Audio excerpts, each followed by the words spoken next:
And I love being around people. I love having conversations with new people. I love having fun in business. I was like, right, let's find that Venn diagram of what can I make money from, what brings me joy, and what am I good at? And the community it came out on top every time because I'm already doing it. And I love that bit of my work more than anything. Welcome to Everyday Innovation, your go-to podcast for enhancing your creative and entrepreneurial process. I'm Jordan DeVeccia, a multi-passionate creator entrepreneur, venture studio co-founder, and business designer and advisor. Here we live at the intersection of creativity, strategy, and personal development. Join me for inspiring conversations, actionable practices, and insight infusions designed to shift your mindset and empower you with tools and resources to create impactful ventures. Get ready to take your ideas to the next level and innovate with purpose. Welcome back to the Everyday Innovation podcast. I'm here with Lea Turner, in my humble opinion, the queen of LinkedIn, who built a brand mastering the ins and outs of LinkedIn networking, and then translated her skills in community building to create a community of her own, the Holt. I'm a Holtie myself, and I'm so excited to talk about this because Lea, myself, all of us, we're not just building businesses, we're building ecosystems. And Lea is the perfect example of someone who's translated a personal brand and her acts of service into a living, breathing, aligned community space filled with talented entrepreneurs. So, Lea, thank you so much for being here. I'm so excited to talk to you about all things building a community on LinkedIn, building it outside of LinkedIn. So, thank you for being here. Thank you for having me. It's a pleasure. Of course, of course. So I'm just going to jump into a couple warm-up questions, just chat a little bit and get into the meat of our stuff. So I'm just wondering, what are you like reading about, learning about, into right now? Oh, I never have time. I don't have time for reading. I'm a solo mum, so I'm like, if I'm not running from football practice to school trips to like running around for my business or walking my dog, I'm usually passed out asleep. So reading something that I do on holiday, if I'm lucky. Learning at the moment, I'm spending quite a lot of time in a heartbeat community that is for community owners. Nice. And sort of listening to lots of podcasts about like the kind of art of community building in terms of like paid communities. So I've been sort of scrolling through various ones of those, looking for recommendations on blogs and things like that, because you can never know too much. And it's always good to be hearing how other people are doing things. I don't really want to join other people's communities and be seen to be like stealing ideas or anything like that. But I think when I'm listening to other people talking about ideas, I find I get too heavily influenced when I'm involved in something. But if I'm listening to something, like my own ideas will come from that. Because I don't want to be doing like copycatting. I like to be leading from the front rather than following. Right. No, that totally makes sense. And sometimes it's like there's certain problems that will arise or people will share challenges that have come up. And then you may not have experienced that directly, but maybe there's something that you're starting to see or could kind of marinate, or you could see maybe there's like a drop off in a certain area, or there, there's some tools that maybe you hadn't necessarily thought of for re-engagement or something. And so it's nice to hear from other people who are doing the same thing, but yes, from that little bit of a distance, so you're not quite in the center of it. So that totally makes sense. And also with mom stuff, I mean, that is like, what are you into right now? That's like a whole, like you're probably into what your kids are into. So football right now, right? Yeah, my son's really into his football. And Xbox is the phase at the moment. He's 9, so it's very much, he's either playing football with his friends after school, various different clubs that he's part of, or he's at home chilling, chatting to his friends on Xbox or hanging out with me. So that's like our life revolves around football and outside of school, really. Yeah. And that's like a whole other level of like coordination and having to do that while also like running your business, right? I mean, it's like it's an art in and of itself. And that's probably something you can learn too from like other moms and entrepreneurs, as well as like just as much about like how the hell do you manage your time? I honestly don't know most of the time like how I manage. I look back on a week and go, wow, that was intense, but we made it through. Because somehow that's what you do. I'm lucky that like my business I can run from my phone. So even if I'm side of pitch while he's training or something like that, I can still be catching up with clients in the community and responding to messages and having phone calls. So I do feel quite lucky that over the last 5 years, I've managed to get to the stage in my business where there's pretty much nothing I can't do from my phone. There's a few things within the app that like I can't change from the phone app, and I'd need my laptop for, but the vast majority of things can be done from my phone, which, yeah, when you're as busy and running around all the place as I am, like that's a real blessing. It's true. And honestly, a lot of like when you're running this has to come from your process as well. So like, how do you work? How does your brain work? And sometimes picking those right tools, the ones that have the correct things on the phone because you're on the go, or vice versa, or people are like, I don't even want that sort of access there. I need it like on the desktop for my deep work. It totally depends. So that's really great that like you're basically designing your life and your business around the kind of life that you want to live too, and like be a present mom. I mean, that's what we all aspire to, is to have something that we can leverage with our brain and our life. So that's awesome. Yeah. So I have a little card pull to kind of like jump into the next piece, but it's a little impromptu. So I just shuffled them. Let's see. Okay. Oh my gosh, actually, this is really great. We started talking about this before we got on with one another on the recording, but what are your ideal in-person ways to connect with others? Oh, wow. Yeah, this does tie in. So we were just talking about how, as part of my membership community, we've started to introduce more in-person events. I personally do not like the forced networking kind of setup that, lots of business people go and stand in a beige room with stale sandwiches and cold coffee and do their 60-second pitches to one another. Like, I can't think of anything more uncomfortable. I'm an introvert. I'm also extremely awkward, and I've got ADHD and autism. So I'm like, a room full of strangers where I'm supposed to try and impress them just gives me the massive ick. Yeah. So for the last, maybe 3, nearly 4 years, I've been doing Christmas parties for my LinkedIn community where we sell tickets, we donate any profit that we make, it's never very much because obviously events are expensive. Right. And we would donate that to charity. And it's just been an opportunity for people to meet in person and connect in a space that doesn't feel like business networking, but everybody knows that everybody there is in business. Right. So the conversations evolve naturally without anyone feeling pressured, and there's drinks and there's dancing. And so I did one that was purely focused for Holt members in the end of November last year. And we had 250 business owners. And it's mostly like small business owners, solopreneurs, freelancers, the kind of people that don't normally get a Christmas party because they work on their own. Right, exactly. Yeah. And so they all came together at an event in London, and it was unreal. Like, there was no ego. There was no, that sort of dick swinging energy. Like, I'm here to impress everybody.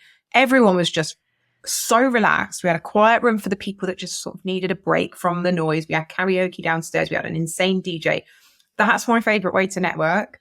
And so we're doing similar more often now in lots of different locations, with a view to people being able to be in a relaxed environment. And because that's how I like it, whether we're, doing some pottery or going for a dog walk together with our dogs, or going out for like having a small sort of coffee morning, or we're going and doing a karaoke night or a shuffleboard night, or like lots of different options for people who prefer different things. Because when you're having fun, you'll network naturally and create bonds and friendships naturally, which lead to if you build a friendship with somebody, it will lead to such amazing business opportunities because they'll be referring you because you're like actually connected with them. Right. So we're making it feel much more authentic and organic networking, rather than like that forced, uncomfortable, I have to impress people. Oh gosh, I shouldn't be myself. It's like, no, take all of that away. And for me, like when you're on holiday, you meet best friends that are there for a couple of weeks and you stay in contact, and it's so relaxed that it's very easy to create those new relationships with people.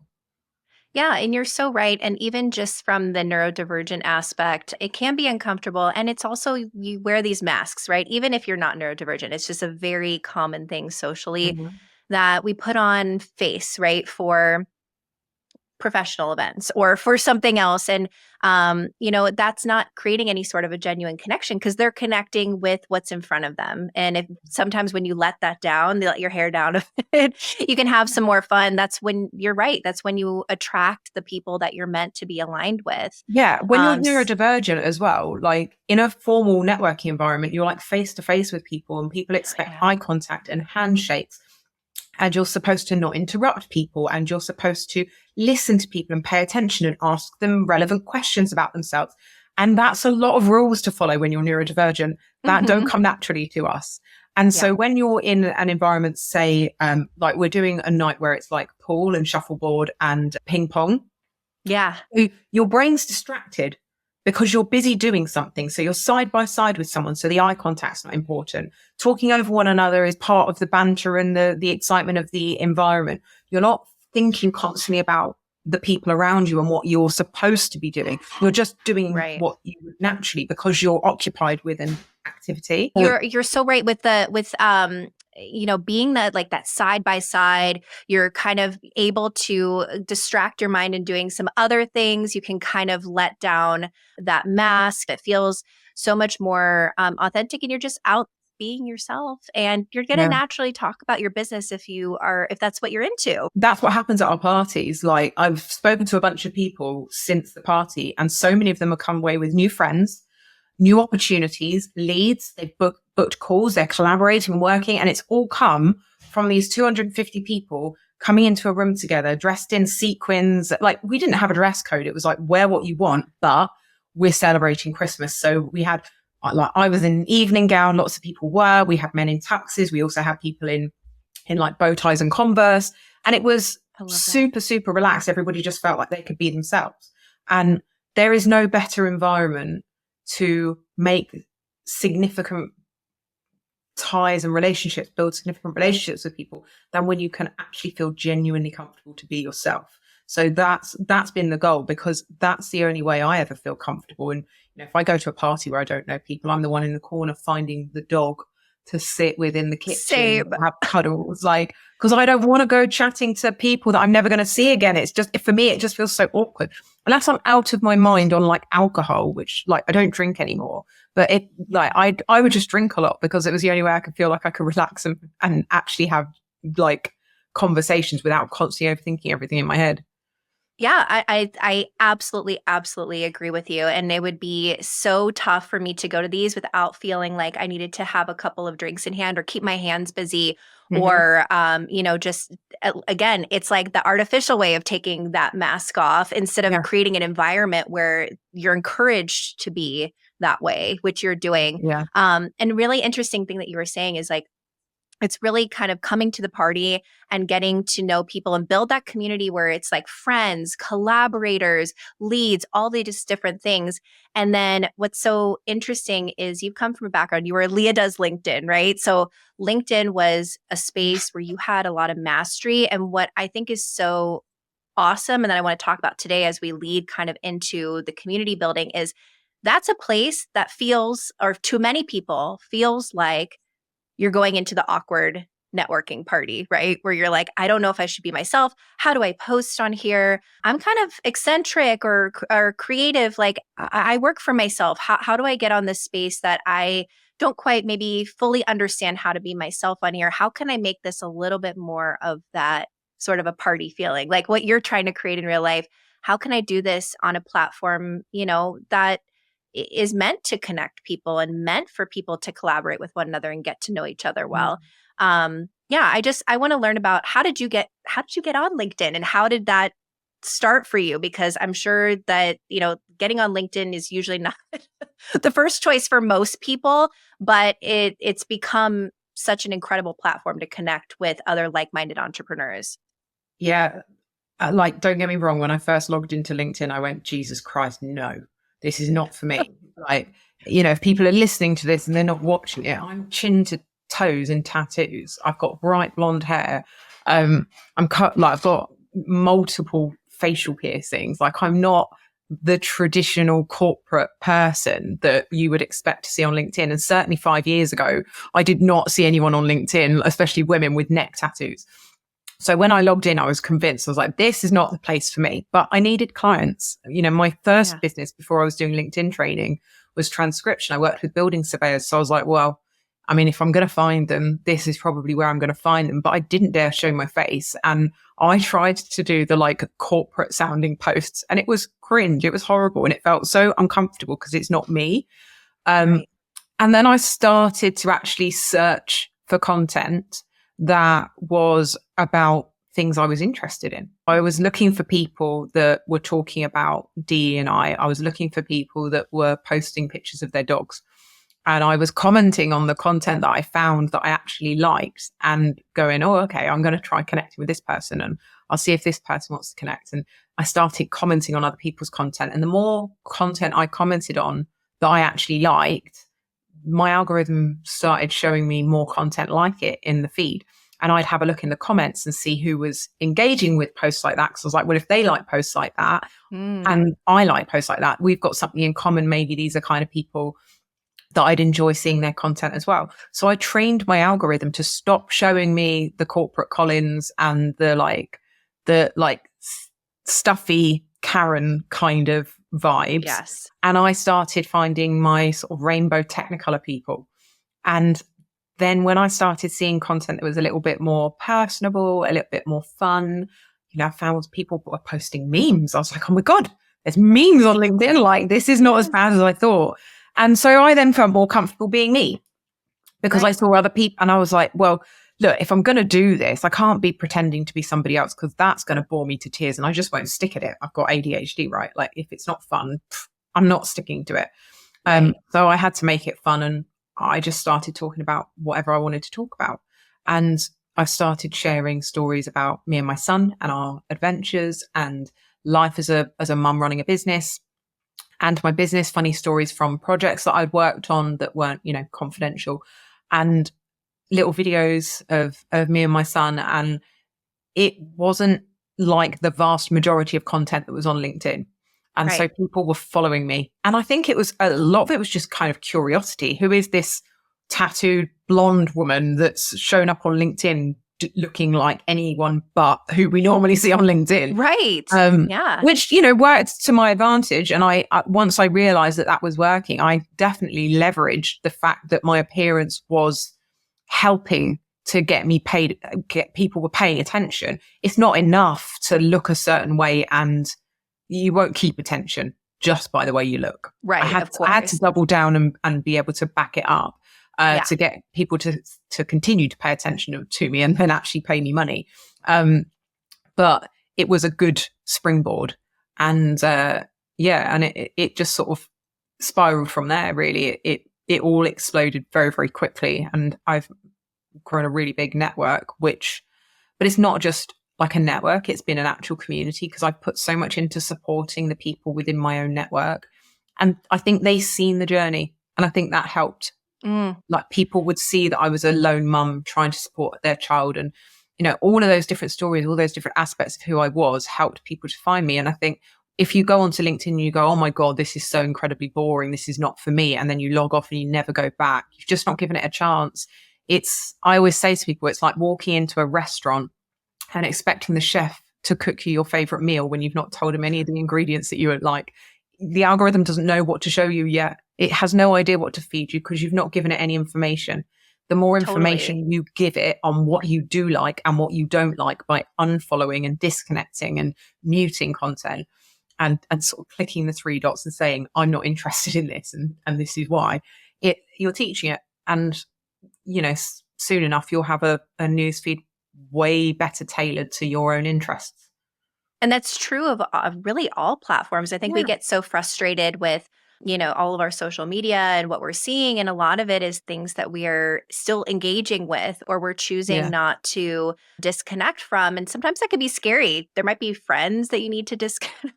You know, like in some areas you may need to. Luckily with LinkedIn, I feel like there are features where you can kind of like still you can unfollow people and they won't know you've done it. Yes. LinkedIn. And or I'm sure like on Instagram and other places where you can mute things, where it's a little gentler, but it's like a little bit better for your personal algorithm and also for your brain algorithm, right? Because of what you're seeing. But what I love about your story too is you also were contributing to the algorithm of people who were doing that. So you're not just, you're looking for people who are posting their dogs and their cats and their personal stories, and people who think a little bit like you when you're looking at the comments, but you're engaging with it. You're actually commenting on their things. You're putting your own content out there, even though it might be scary and there are not a lot of people who are doing it at that point. You're doubling down and saying, hey, look, it's me and this is what I'm doing. And this is a little bit about my personal life, because in the end, we're all just humans on there. And the more what's that the worst people happen? Like, oh, yeah, exactly. If you put a post out and nobody finds it interesting, the worst thing that's going to happen is nobody clicks like on it. That is literally it. Maybe someone blocks you because they really didn't like it, but like, why is anyone afraid of that? And just because I was listening to a podcast the other day, and it reminded me of the stats on LinkedIn. There's 1 billion users on LinkedIn. Only 3% are creating content on a monthly basis, and only 1% create content on a weekly basis, and less than 10% are regularly actively engaging with the platform. So that if you create content, or even if you just go on and actually comment and like content, you are in a very small minority of people that are using that platform. But there are like so many millions of people that are lurking. They're not engaging, they're not liking content, but it doesn't mean they're not reading it. And what's different about LinkedIn too is, and this is also part of a conversation too about like platforms are changing, right? And we look at even things that are owned by different people like Meta, X. I mean, like there's all these different things, TikTok. I mean, you have all these things that are always, we've already known this. They're always under threat. They're always, subject to change and subject to, whether how much you want to engage on it or not anymore, depending on, it doesn't even matter if it's like your politics, the features, whatever it might be, something doesn't feel right anymore. LinkedIn has always been a really interesting space in that people are on it to not usually doom scroll. They're there to kind of like learn or connect, or they're at work. Maybe they're doom scrolling at work, but for the most part, they're kind of there with already primed to be like, I might connect with somebody, I might learn something. And it's just incredible to me that the stats are even like that low on there too. I mean, it just seems like such an incredible opportunity, especially for the people who maybe are like, wait, I'm like obsessed with Instagram. I'm posting my photos. I'm doing, these artsy videos. Why aren't you doing that on LinkedIn? Because there's like no content. Like not only are very few people creating like content, but like there's definitely not as much content like that. You would stand out like crazy. I say to people all the time, and it's also like, I've said it to, for example, tattoo artists. I'm like, why are you not using LinkedIn? They're like, well, why would I use LinkedIn? I'm like, because for a start, it's far less competitive for attention. It's getting more and more competitive for attention as people are starting to realize that LinkedIn is a extremely good place to create opportunities for yourself. But I've worked with several people that have started on Instagram, and I've gone like, you need to do what you're doing on LinkedIn, because there's more money to be made on LinkedIn than there is Instagram. And they started creating their content, like repurposing their content from Instagram to LinkedIn and building their brand. But the trouble is, I think, and this hits a lot of people that have maybe got a fair following on one of the other big platforms. They'll come over to LinkedIn and they're like, well, I'm a nobody here. And it's quite hard when you're used to being a somebody on another platform to be an apparent nobody in inverted commas on a new platform. Yeah. And it's a bit of a hit to the ego, because you've gone from getting hundreds of likes on a post on Instagram to 3 on LinkedIn because you have no presence established. And that can be hard for people, but it's worth pursuing. It really is. And those people that have done it successfully, who've come across from Instagram, are running entire businesses via LinkedIn and making like millions, literally. I'm thinking of a couple of people that have moved over from Instagram. They still use Instagram, but they're repurposing lots of their content and building on LinkedIn because, investors and wealthy business people, generally speaking, are more likely to be spending time scrolling LinkedIn during the working day when you want to be creating content than Instagram or TikTok. or Facebook, And because they're and the seen as fee, social media. So yeah. people would frown if they see you in the office scrolling through Facebook during the day, they'd frown about it. But LinkedIn's acceptable. Yeah. And again, it's like they're primed to let's say an investor, somebody who wants to work with, they're already thinking about working with you, maybe buying from you on that space. Whereas Instagram can serve so many different purposes that sometimes, depending on, like, you could have like your potential client on there, but they're just not in the headspace to consume your content in that way.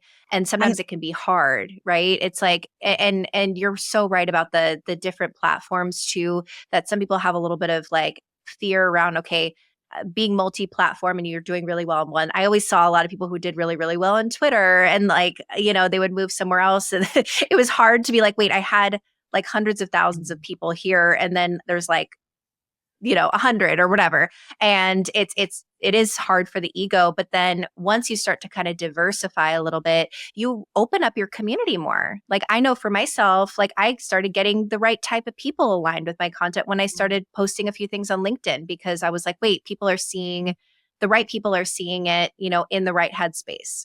and you can say a lot more about yourself on LinkedIn than you can on Instagram. Because on Mm, Instagram, if you go to somebody's profile, you've got like 160 characters or something at the top and a little tiny photo, and then the links are all hidden. And there's yeah. really not much space, and you can't say anything about yourself really beyond your screen name. So your Right. username is visible in the comments sections on Instagram, but that's it. And to find out any more about you, your username needs to be good enough that someone then wants to go and click on your profile and probably go to your website. Whereas on LinkedIn, when you leave a comment on someone's post, they've got that headline that's right under Mm, your name that you can use to tell people what it is you do and who you do it for. And then right. that's going to make them go, oh, actually, I've been looking for one of those, or I'm thinking about hiring someone like that. And they go over to your profile where you can literally use it as a mini website with all of your offers linked to your profile, with a beautiful banner that says about the services that you offer, and a whole in-depth like description about who you are and what you do and how you create transformations for people. There's so many opportunities to actually showcase yourself on LinkedIn that the other platforms do not offer, without people really already showing an interest enough to do some really like a lot of clicking to actually find out more information about you. And I think people don't quite grasp that. There is no other social media that allows you to say so much about what you do as LinkedIn. Mm. That's so true. And if you are in any way trying to collaborate with other people, you're trying to establish some sort of, I hate the term thought leadership, but you know what I'm saying? You're like putting a lot of your theories out in the world. You're teaching people. You are trying to monetize a business, whatever that might be. You're working for a charity and you're trying to get the word out there. When you have such limited space to do that, people are then reliant on having to scroll through your posts, which they may not even see. And it's such a lot of effort. Like It's so much effort for the other and person. there's that tiny space for you to be able to look at, say, like if someone's written something underneath a post, you can only like, you have to click on see more and then you have to read it all. And it's not particularly user friendly and they can't paragraph it particularly well. And Right. on LinkedIn, you get these big paragraphs of stuff right in front of you. You get that first line that makes you go, I want to see more, and a nice big picture that pops up that fills your screen. And it's just so much easier. I personally find it so much easier to consume content on LinkedIn than any other platform. And if I'm liking what I'm consuming, I can hit that follow button. Then I'll see more of their content, or I can go straight across to their profile and find out who they used to work for, what they have Mhm. to say about how they help people like me, or I can click on to book a call nice and easy. I can go straight to their website or sign up to their newsletter, all from their profile. And I don't have Yeah. to go anywhere else to do it. And it's not that easy on Instagram, because you literally just have like 3 small lines that you can say at the top of your profile. And that has to be enough to get them to click on one of the links, which I can't honestly tell you the last time I went on someone's Instagram profile and clicked a link. Yeah. And they don't make it that friendly. There's also so many different types of posts you can make too, which is really great for people who, I feel like neurodivergents are like this, but this could be many people who are creatives and they just want to express themselves in different ways. So yes, you can do a photo or video or carousel like on Instagram and some other places, but on LinkedIn, you really can like tie in here's a link to something, or this is the reference for it, or I can post different types of video. I can do a live and then share it later and it not just be buried, somewhere deep in like my reels or something. It like is a lot more intentional.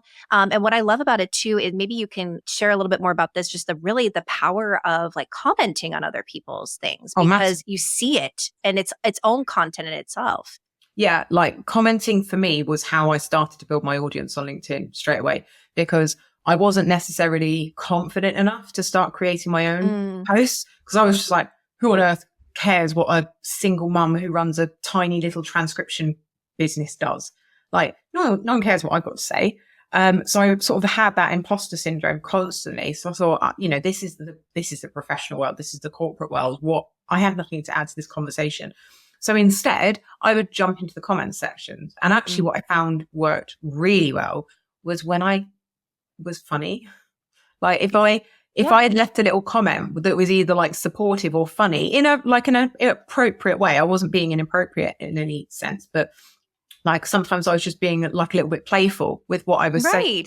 And it was a pattern interrupt for this like very corporate place. So when people saw me making a joke in the comments, the first thing they did was go to my profile. They're like, who is this person?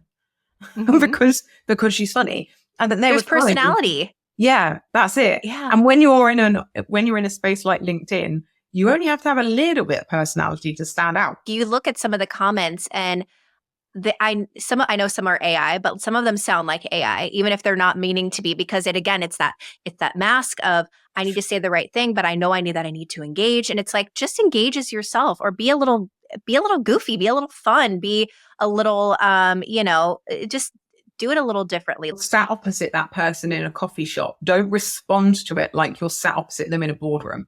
Yes. Because that way builds relationships, I give people nicknames. Like there's one guy who's got the same last name as me, and he's also a LinkedIn trainer. And whenever he comments on my posts, I'm just like, cheers, Uncle Kev. Like, so it's just become this thing. And now he calls himself my uncle. And like, I've got that banter backwards and forwards with loads of my followers. Loads of them have got, I didn't even notice I did it until one of my VAs pointed out to me. She's like, you got a nickname for everyone. I was like, oh, do I? I hadn't noticed. Apparently that's one of my quirks.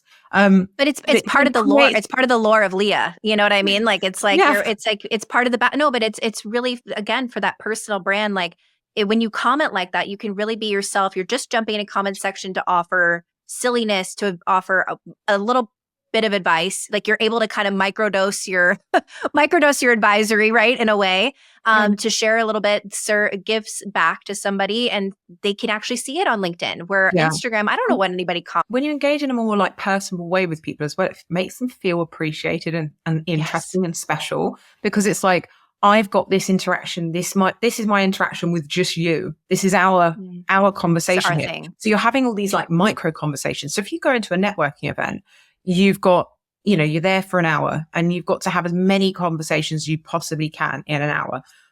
But on LinkedIn, you can have like dozens of micro conversations in a day just by leaving one or two comments on somebody's post. You're having all these micro conversations, and then you'll go back and you'll see them again because you've commented on each other's content. The algorithm knows to show you again, and you'll like have references back, and I'll, make jokes with people about something else that's been posted. And you'll see people like, if I post a photo where my shoulders are on display, the amount of people that reference back every single time now about a post I did saying, oh my God, I'm sorry for my shoulders, because someone had messaged someone I know saying like, you've got too much shoulders on display for LinkedIn. It's not appropriate. And I was just like, this is ridiculous. What? Like I always have, what the hell is offensive about shoulders?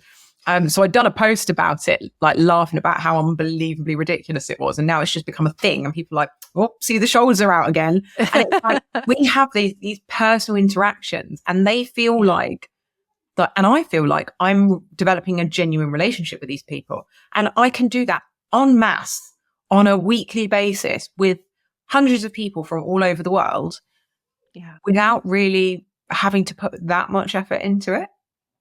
And I don't feel like I can do that on Instagram, because any post that I really want to comment on it takes a lot of effort. I've got to look at the image, then I've got to read all the paragraph, and then I've got to type it on my phone because I'm very rarely using Instagram on my desktop. And I don't really feel like I want to leave an in-depth comment because I feel like it kind of gets buried and it's not that user friendly. So it just ends up being like an emoji and yes, girl, like, well done, great. And I'm like, what's the point? What's the point in me commenting like that? If I'm on LinkedIn, I can chuck out a couple of sentences and I know I'm going to get a response from people. Right. So I don't know, maybe I'm just not using Instagram right, but I don't enjoy it as a platform. I like Threads because the conversation is amazing on Threads and it's so easy and user friendly. And I see endless content that I find fascinating on Threads. It's just brilliant. The algorithm on there just seems to get me. And if you post cat pictures, they pretty much always go viral. On Threads, I love it. I recently discovered since getting cats and then being like, oh my God, I'm in the cat side of Threads now. But yeah, it's one of those like LinkedIn. Anyone who says I hate LinkedIn isn't using LinkedIn well. And that inevitably it's that because everybody that I know that has given LinkedIn a proper shot and used it as an effective networking tool, not just let me just sales pitch at you constantly. They love it. And we all feel weird about saying it because if like saying, oh yeah, I really like LinkedIn still gives me the ick because it's almost like they need to update the brand a little bit, or we just need more of us on there chat, like putting things out there to make it kind of cool again and kind of drown out some of the people who are also not, because then we won't stand out. So but true. You're right. Yeah. You just have to, and it's just using it intentionally. And I love that you were talking about the, these micro conversations, because I think in the end, people just want to be seen and you want to be seen. You want to be seen by each other. It's a relationship. Yeah. And like you said, it's a community building thing. It's very hard on certain platforms. You just feel like you're talking at people and nobody wants that. And nobody really enjoys that. So that's why I'm sure a lot of times you are putting things out there and, people are seeing it, but it doesn't necessarily feel inviting, or it's hard to start a two-way conversation. Maybe they're seeing it, but they're not necessarily engaging with it because it's again, the performative, like, here we go. And then it's like, okay, cool. And it's not that I don't like it. It's just where's the two-way piece of that? And I do think LinkedIn does help with that. So I know, you're putting that out there and you grew really quickly. So how did the training come about? Were people trying to demystify this for some of their CEOs? Were they just trying to leverage it better in the creative space? Like, how did the training come about? The training came about for me because COVID, simply. I was doing a lot of work for building surveyors, medical experts, market researchers, with my transcription business originally. And COVID meant that they couldn't see their clients. And because they couldn't see their clients, they had no work for me. And I had rent to pay and a kid to support. And because I was getting so much reach with my content on LinkedIn, I was also getting a lot of clients because people knew what I did.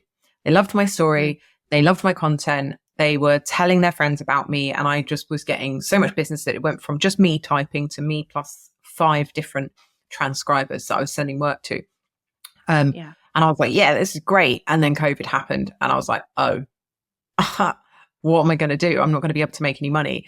And so many people were saying to me, like, how are you getting all these leads on LinkedIn? I was like, it was easy. You just have to do this. And then they would try it and going, oh my God, it works. And I went, oh, maybe I could sell this. And so I did. I started selling it for like £99 an hour, like power hours. Yeah. And then it just grew and grew and grew till I was writing digital courses, training corporates, going into massive brands like IKEA and Bosch and the NHS, flying to the US to speak on stages, flying to the Seychelles to deliver workshops. Like, it just exploded, absolutely exploded. And I sort of rode the wave for several years doing it, and then stopped LinkedIn training in December because I just kind of felt like I'd reached as far as I wanted to go with it. You got what you needed from that space, and you've given so much to that space. Like, even just like, I know in the whole, now you have so many LinkedIn training, so it's not like it's gone. I still do the LinkedIn clinics within the whole, but as a standalone service, I don't do it anymore. And it is kind of crazy. And I am well aware how privileged this sounds, because 5 years ago, I was flat broke and I, was living off government support with my son. Like I've been in the place where I couldn't afford to pay my bills. And I have been most of my life. So the LinkedIn training was going extremely well. It was making me a lot of money, but so was the membership community. And I was exhausted, quite honestly. I was torn between the LinkedIn training and the community. And the community, I'm able to make an impact on so many more people and facilitate them making an impact on each other. Yes. And bringing in external experts that help to make an impact on people. And then the members become clients of those external impacts. So it all feeds each other. Everybody helps one another out and everybody stands to benefit from being involved with it.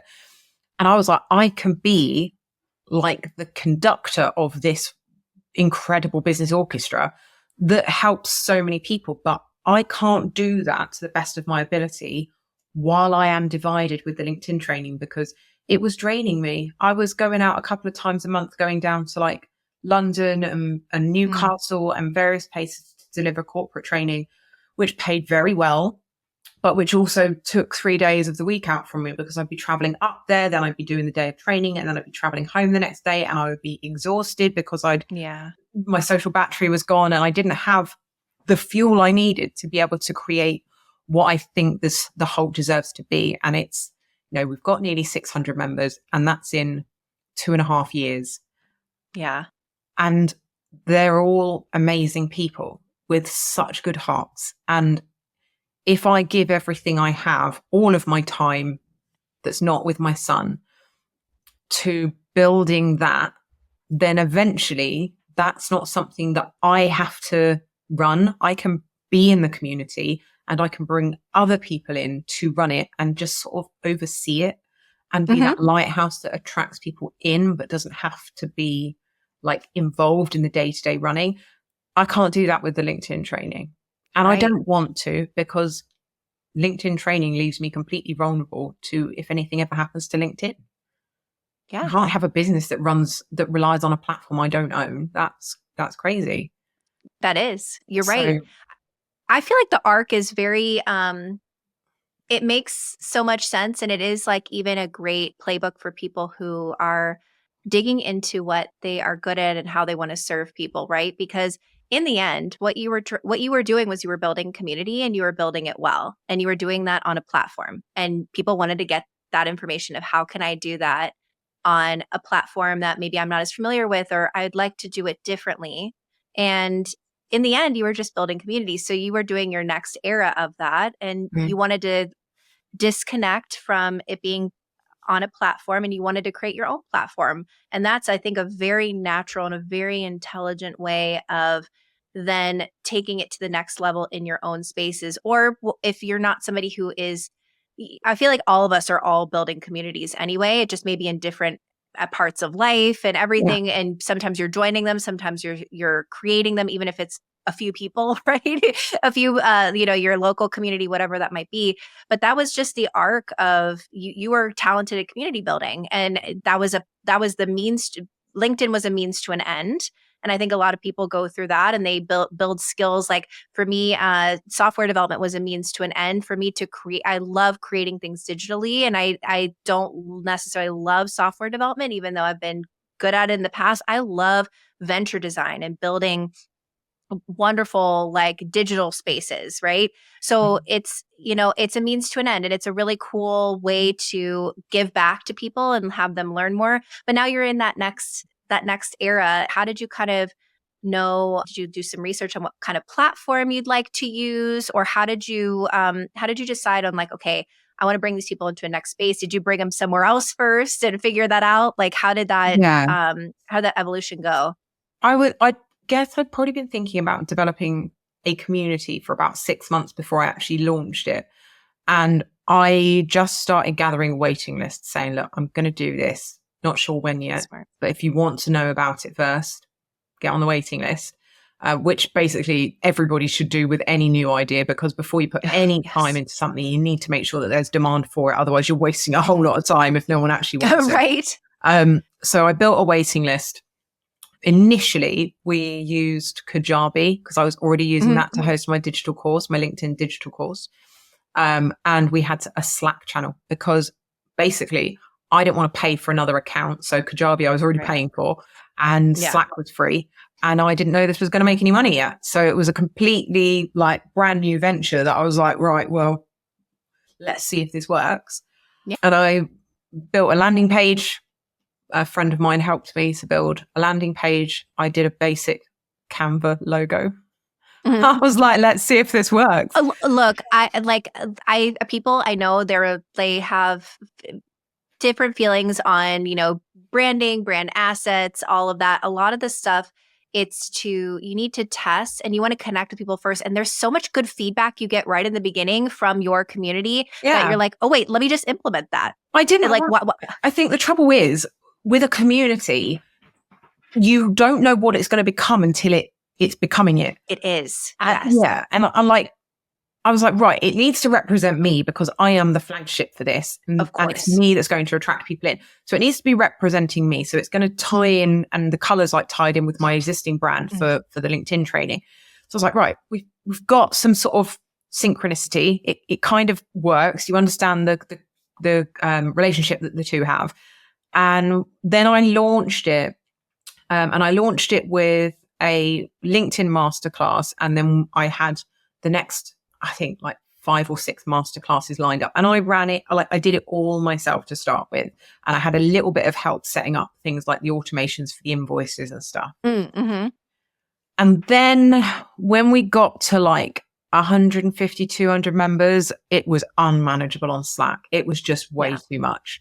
So I brought in some help to find a better platform. We did a bit of research. We settled on Heartbeat, and Heartbeat's amazing. Like, it's not perfect. There are still things that I wish it did. And I think Heartbeat's still learning and they're very responsive to their users. Yeah. But it's, you can upvote different feature requests and things like that. So they really listen to their users and implement changes as quickly as they can. They're a very small team operating as, a small startup, but they're wildly popular now. Yeah. And then we moved everybody over, and I think we were about 350 members at that point. And we moved everybody over to Heartbeat, and that was a very slow manual process. And that was when I decided, I always say we because we're a team, but at this point it was me deciding. And to be fair, I still do make all the decisions, but I decided not to open the doors anymore, and we would just have a waiting list model and open the doors once a month to a group of people so we could control this rate of growth. The inflow. Yeah, because one of the things I noticed was if we had a big influx of people, it became overwhelming and it was too much for other members. So it's like, right, if we limit it to this many people per month, then people know when to expect it. They know it's going to get a little influx of new people to welcome, and it's not going to leave us constantly people dotting in and out all the time. Right. And it also creates a sort of sense of urgency, and it also makes it easier to regulate the team duties because the team know this many people are going to be coming in on this date, and we're going to need to make all the welcome graphics and be present to handle any tech issues. Whereas it was so all over the place when people were just dropping in and out, it made it very hard for the team to have any kind of systems in place. So that worked really, really well, and it's steadily grown since. And I've grown with it, and what it's become is so much more than I ever envisaged it would, because I didn't know if it was even going to work. I was going in with, right, well, loads of people want my audience. I know loads of people that need those people's help. Why don't I bring those experts in, charge those people a small fee, and then they get the help they need, they get the audience they want, everybody's happy. And I'm just paid a small amount in the middle to be the one that brings everybody together. And that was the original vision. And now it's grown into this, like you say, it's an ecosystem. I haven't hired anybody that's not in the Hulk for 2.5 years. every service that I need, I have found from somebody in the hole. And like, I've yet to see somebody post saying, does anyone know anyone who does this? And nobody's been able to answer. Someone will be able to, either someone does it that's in there, or they know someone that that they would highly recommend. And when you're a business owner, to know that instantly, this is someone you can trust, is wildly valuable. Yes, wildly. And again, you have that curated network. So people already feel like they can, again, be mask off with these people who are already aligned in your community. You've kind of vetted them in a way where these are a lot of people that you're attracting in are kind. They're like you say, no knobs. You know what I mean? They're people who are there genuinely to connect with other people and serve other people and help one another. And it's invaluable, especially because you're serving a lot of people who are solopreneurs and they don't have money to spare. If someone screws up if they hire someone and they screw up, they don't have another £500,000 to then pay again. And it can be devastating to them. So being able to immediately know this is someone that you can trust, especially if it's a fellow member, because that fellow member feels a sense of responsibility to do a good job for this person because they're a member. Yes. And they know that member will then give them a testimonial and a recommendation because that's the kind of people that we are. So you get lots of people actually helping each other for free as well. Like if it's just a small thing, it's not a big deal. Loads of people, I've seen it happen all the time, and it happens even more that I don't even know about. They go, yeah, do you want to just jump on a call? We can sort that in 10 minutes. Yeah. They're like, and trade their knowledge, like be able to, which is so important early on, because I think you're right. Like people will hire somebody and spend a lot of money. They'll get a mentor or an advisor or buy a digital course for $297. That's an absolute right. Oh my God. Or even more. I've seen things that are just so expensive, or they join these, I'm sure you've seen lots of them where it's like these masterminds and whatever, where there's, instead of you are leading in an orchestrator fashion, it's more like people just want to be in somebody's like vicinity, but like they're not really getting the benefit of the amazing community you have. And then not only that, you've also given all of these people a platform to share their knowledge, and you can leverage that too, which is something that has always been, I feel like naturally when I would create stuff as well, I was like, well, come on, let's get on the podcast, let's go do a YouTube or Instagram live. Let's do something, make something out of this, because you're so freaking smart. And I can't believe you're my friend and we're connected to each other. Like you've created that sort of an ecosystem so it's not even just the connections with each other. It's also you're creating this beautiful content or a webinar or whatever that might be for fellow Holt members. And then I know you now have the vault too, right? Where people can access some of this, some of this knowledge as well. We've got the community, which is, so we charge new members £65 a month. So I don't know what that is in dollars, like 80, 90, I don't know. I don't know what the conversion rate is at the moment. Yeah. But for what they get, it's not a lot, because we bring in 4 experts per month on different subjects, and they do 1-hour masterclasses. And if you're a member and you ask to host your own masterclass, we will allow you space to share your own knowledge with the community, which is lovely, because that gives them a platform, and their content goes into the library, and they're wonderful, and they're so diverse in their range of skills. So they get to sort of showcase to help fellow members as well. And all of that content, all of those recordings go into the vault. So we don't get rid of any of the masterclasses. So it doesn't matter if you join now or in 2 years' time, you will have all of the content from the very beginning in there that you can watch back. So we've got over 130 masterclasses in there. Yeah. On literally everything you could possibly want as a small business owner. But we found that some people were leaving because they just didn't have time for the community side of things. They wanted the resources, but they were feeling bad because they weren't benefiting from every area because they were just too busy, or budget didn't allow. And when you run a community, when things get tight for people, communities are the first thing they cut out, because it's a luxury rather than a must have, or it's sort of seen as that. So we did the vault as kind of if you're on the waiting list and you want to access the resources while you wait, you can join the vault. If you have joined the community but money's tight at the moment, or you just don't have time for the community elements, you can still go to the vault. And we only charge £20 a month for the vault, and they have access to all of the recordings. So it's Netflix for business, basically. Yeah. You go in there. Oh, I need help with my sales copy. Here's a masterclass. Oh, I need help with my lead generation. Here's a masterclass. Everything you want. And if we haven't done it, send us a message and we'll see if we can find someone who will do it. And that's the thing, like the amount of money people spend on courses or experts in inverted commas.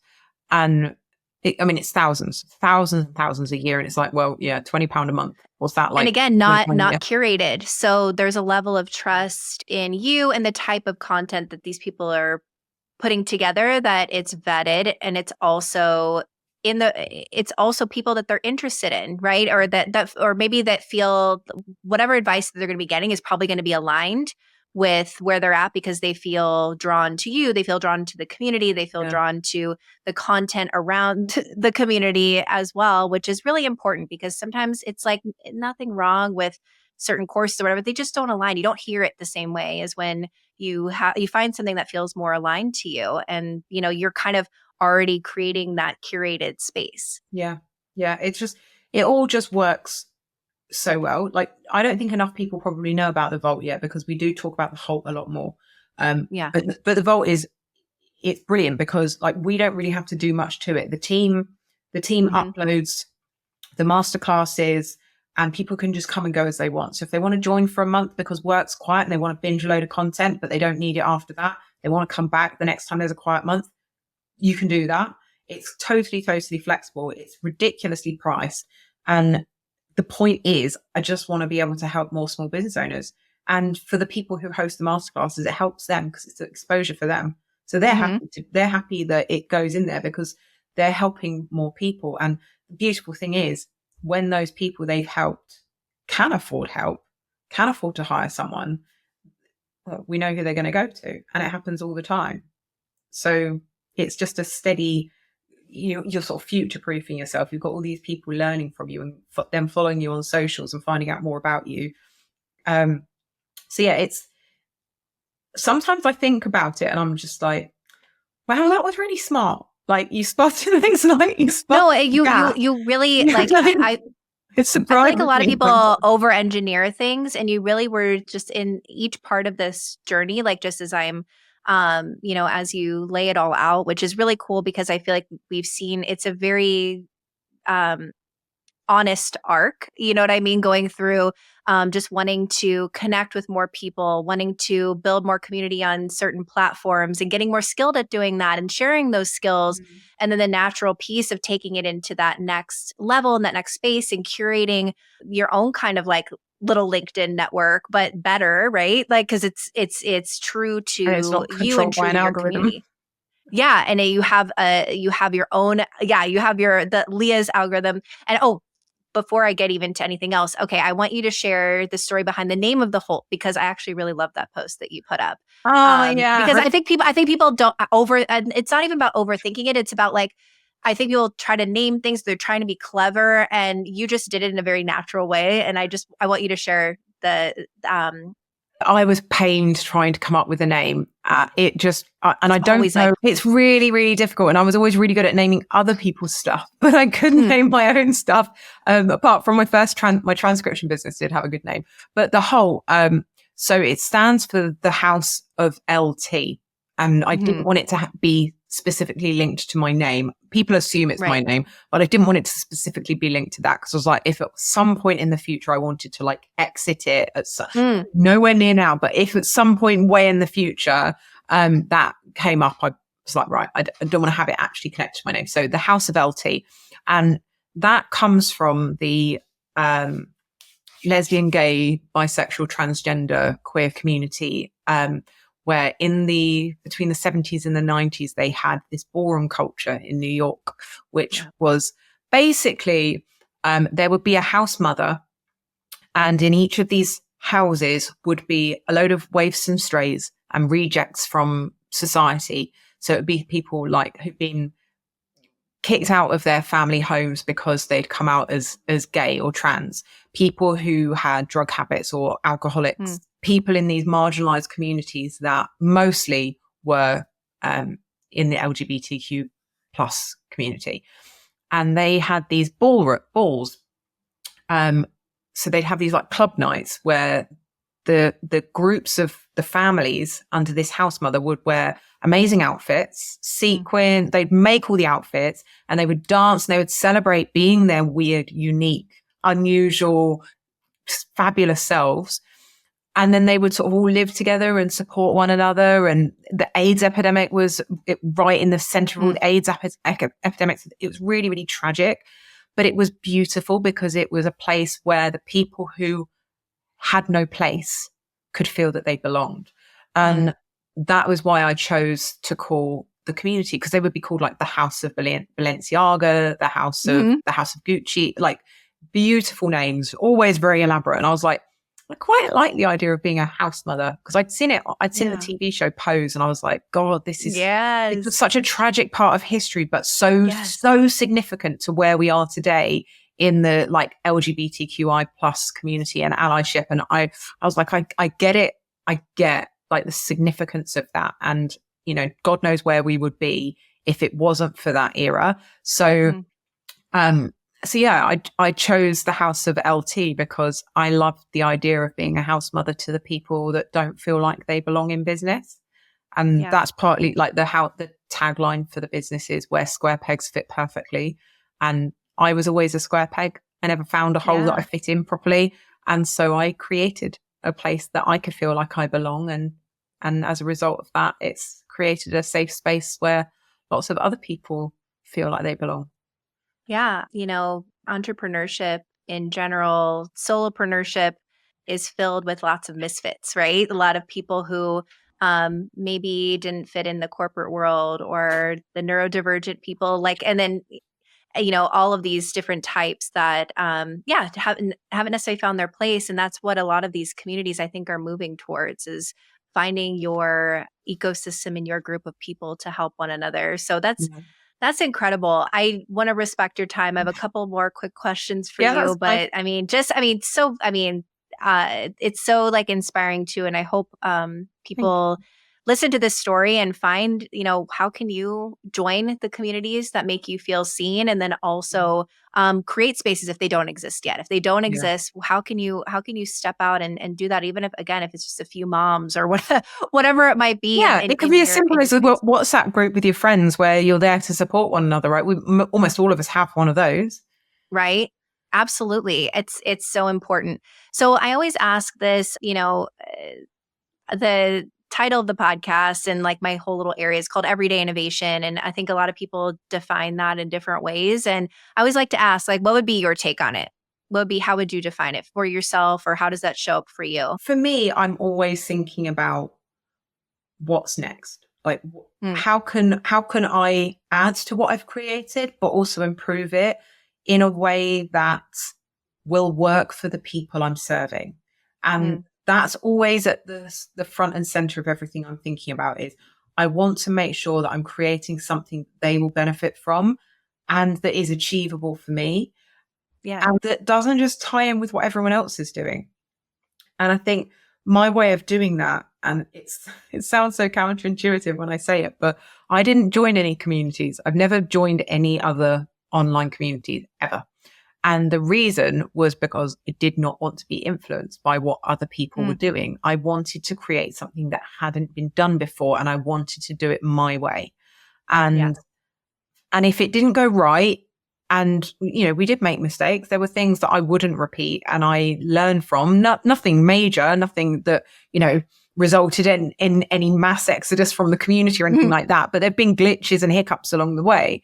But by me figuring it out without that external influence, it meant that I connected the dots in a way that I could see I was in the community every single day, and I was paying attention to what needs weren't being fulfilled and creating things that would fill that need. So I think for me, everyday innovation means paying attention to the gaps that exist and the people that need those gaps filled, so to speak, and how you can do that in a way that best serves you and them. because That's beautiful. there's no point Yeah. in constantly creating something that doesn't work for you. I can't create a community Right. where they need me 24/7. So it had to work with my life. Yeah. And that's sort of, I think that's where I've been able to innovate and care. If you're creating something that you're passionate about, you want to be constantly innovating. You're looking for Yeah. opportunities because you enjoy it, and you get satisfaction from the help that you're giving and the things that you're creating because you see the impact they're having. And if you're absent from being on the ground seeing it, you don't see that impact, and it doesn't keep fueling you to keep innovating. Yeah, and it's so true. I think a lot of people, and you brought up a good point. I think a lot of entrepreneurs feel like, oh, well, I need to do all of this research. Research is great, but you don't need to join every community if you're building a community. You don't need to enroll in every course if you're creating a course. The reason why you're creating it or you're called to create it is because you haven't found that unique fit yet. So why are you going into something else to take if there is something like you were saying, you're joining the community builders one and people are bringing up a common thread problem, right? Which is for everyone. Totally makes sense. But a lot of people feel like they need to over research. Oh, what is this person doing? What is that person doing? What is my competitor doing? And the Yeah. reason you're showing up is because you're creating something fully new and they're doing their thing because they satisfied a need for the group that they need to serve. So Yeah. it And is an abundant world. I'm seeing a lot of communities pop up and they're using almost my exact model. And like, I don't care because they're not doing, they're not serving maybe the same group of people that I'm serving. And, some of them have paid me for my advice. Some of them haven't.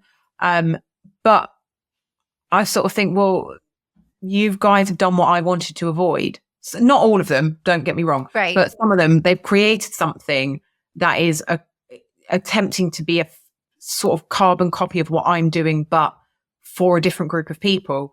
And one of the reasons that what I'm doing works so well is because we have such a huge variety of people and those people can serve one another.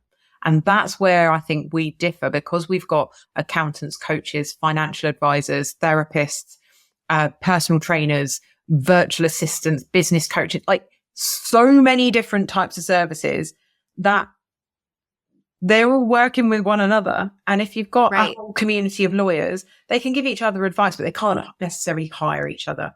And so there's that extra incentive that people are genuinely getting clients and becoming each other's clients in there as well. So people are spending time in the hole as an opportunity to lead gen, but never with that in the front of their mind, but it is still happening. So, and the amount of referrals people get as well, when they're in there and they're active and people understand what they do, or they go into the member directory and go, oh, I'm looking for this. Oh, look, there's 10 of them in the hole. Let's book a call with a few of them, or go and have a look at their LinkedIn profile and find out a bit more about them. So yeah, I'm never intimidated by people copying, but I do think there is such a thing as over researching because you can get so, certainly I can, you can get so sidetracked looking at how everyone else is doing things that you end up creating something that doesn't feel different. And if you're creating something new, you have to do something that feels different because otherwise people will just go to it will just end up being like a price war or out the loudest.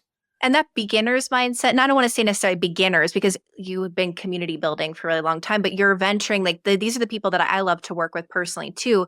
They're taking a lot of those same skills, they're bringing it into a new space. So you have different industry experience, you have different platform experience, whatever those things are, but you're new to this area. That is like gold because you have these skills and this community that you've already can leverage, but then you're doing something new there with the blinders on of like, it's good to not be an expert in that space because you're going to start to have a very narrow mindset of what is correct and what's not.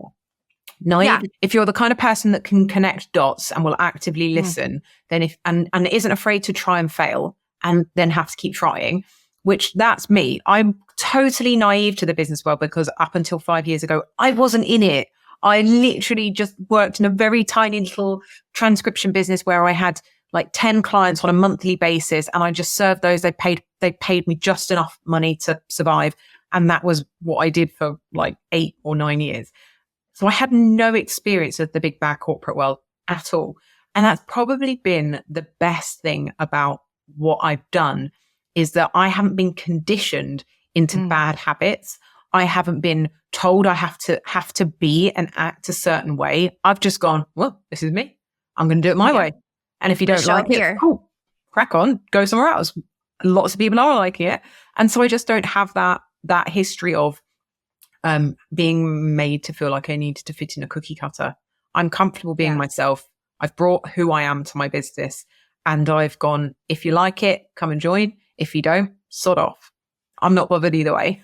I think, and it's worked. And, you know, I'm feeling my way in the dark most of the way, but I will ask for help when I need it. I will ask for advice. I will hire experts if I need it.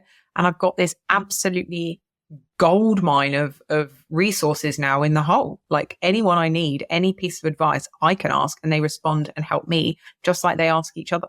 So I'm like, you basically built the network that you needed. You built the platform you needed. And then other people like you came in and said, hey, I see myself here. I want to be a part of this. And that's incredible. So what, if you had like a question to pose, because I love two-way conversations. If you have a question to pose kind of like to somebody who's watching or listening, maybe somebody who's, you know, interested in this, building this or being a part of this, what would be a question that you would pose to? As in someone who was thinking about building a community? It could be either somebody joining. I just like to say to the community at large, like, you know, what's something you would put out there that you would want to get answers to, maybe? If they've left communities, why have they left communities? And what would have kept them in there? Like, what could have been done? What could have been done better that would have made you want to stay? Because I hear a lot, and it's really difficult because there's a lot of negative talk around communities, because there are a lot of people that go, join my free community. It's just a sales funnel, and they're just trying to funnel people into an upsell that they're trying to do. Or join my free community, but actually it's just a ghost town and no one's actually talking in there. Or they're trying to get you into a pyramid scheme. Or I think the worst ones is when they call it a community in inverted commas, but it's not a community, because a community, as far as I'm aware of the definition, is not where there's a leader and everybody has a relationship with the leader, but not each other. It's where the leader is encouraging and nurturing relationships between the community members. Because it's just like a dictatorship or like some kind of, you know, cult. If there's just a leader. And I was about to say cult. And like, we need a community is where the people are helping each other as much as the leader is. I can't have 600 people all relying on me for every piece of advice they need. That would be wild. I can't cope with that. But someone asks a question and a dozen other people who have experience far better than I have in that particular area are jumping in and offering some advice and support. That's what makes a community different. And I think there's so many people that are paying huge amounts to join communities that don't deliver. They don't have the systems. They don't have a team in place. They're hardly ever present. And they've got these people, they're like, oh, I love this person, so I'm going to join their community. So they join the community for the proximity to that leader, and the leader's never there. You're like, well, what am I paying for then? Like, you're just as much a part of the community as everybody else. But I created the community because I needed it. So I enjoy being in it because I created what I needed. So there's for me, it's not work when I go in and join the conversation in the community. That's the joyful bit. The work is solving a tech problem, finding an invoice that's gone missing, updating the website. That's the work, not the actual being in the community. That's the fun bit. So I feel like people, it's not just, I feel like people try to make it a value add. And of course it's a value add. It's a community, but it's like, it's not a value. It should be a value add to you first. Like, you just want these people closer to you.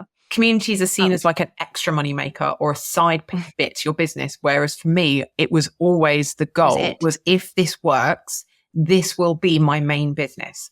Because the LinkedIn training, for the years that I was doing it, it taught me what my strengths and weaknesses were. And I paid attention to that, like I'm paying attention to the needs within the community. I went, right, so creative writing, humor, charismatic, funny, bringing people together, networking people, like finding opportunities and bringing good people together. Like these are all things I'm really, really good at. What I'm not good at is systems, money, accounting, all of the techie back end stuff. These are my weaknesses. So if I'm going to do something, I need to be doing something where I can hire people to do the bits I can't do that are going to play to all my strengths. And I love being around people. I love having conversations with new people. I love having fun in business. I was like, right, let's find that Venn diagram of what can I make money from? What brings me joy and what am I good at? And community just, it came out on top every time because I'm already doing it. And I love that bit of my work more than anything. So I love that. Yeah, it's all feels quite serendipitous how it's all come together so well. Just got to hope it still carries on that way. And I think even just like I said, if you're looking at your story, like even if you're looking, if somebody's listening, they're looking at their own story, thread those pieces because you were building community this whole time. That's what you were really, really good at. And yeah, there was like strategies and platforms and different ways of doing it. That's what you're doing this whole time. Like I'm sure there's a lot of things where you're like, I really loved in the last several jobs that I've had. There was something. There's a common thread there that's like really lovely that I think people build skills around and they just enjoy and feel passionate about. And once you see those threads, you could kind of see like, okay, I'm building this for myself because why keep doing it if there's not at least some sort of a benefit of like, you're learning this, this skill, even if it's just talking to people. I just love talking to people. That's why I've been good at my sales jobs, like whatever that might be. Right.